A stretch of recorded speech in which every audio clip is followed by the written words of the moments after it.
सीता के सकल देखी झखती जाना करी सीता बेटी रहती कुमारी।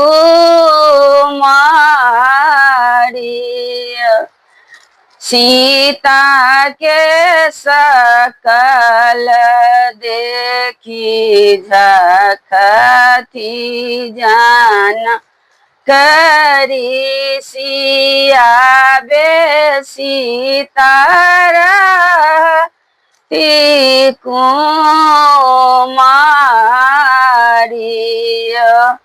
आबाहु वशिष्ठ मुनि दीनामा विचारऊ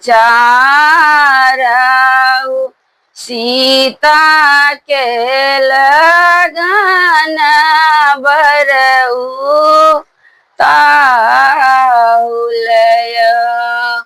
आबे सीता रहती कुमारी। बेट बाजे रहिता बेटी फेरी सा बियाही ताहूँ बेटी के बियाहलो न जाई। सीता जुगुती बरकतहु न भेटत कहाँ माँ से लाए बजामाई।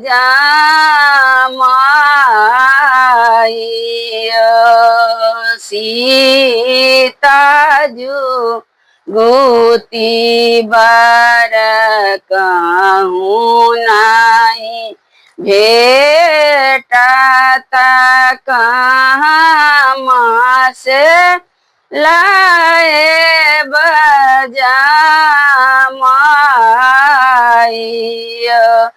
सीता जुगुती बरबधपुर में भेटत ओ तहीं लाए बजामाई।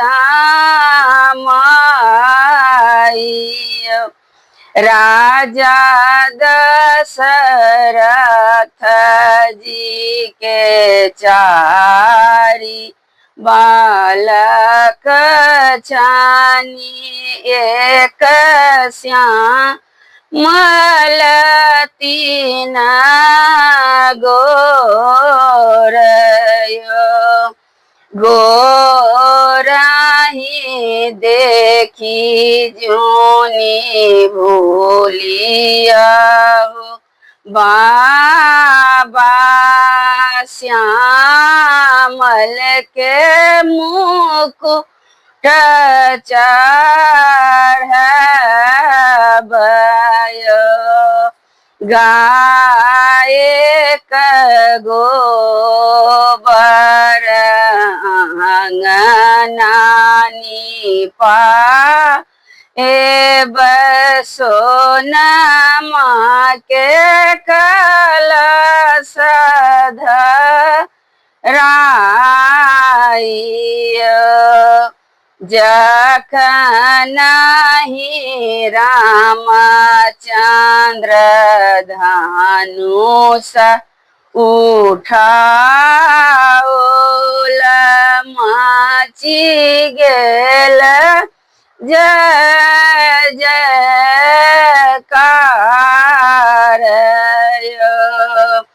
आबहो बजनिया भैया बजना बजाबहु सीता के होए तबिया।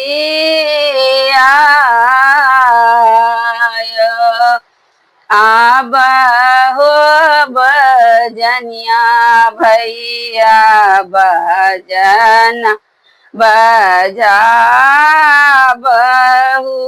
आजू जनकपुर में मंगल सीता के सकल देखी झखती जानक ऋषि आबे सीता रहली कुमारी।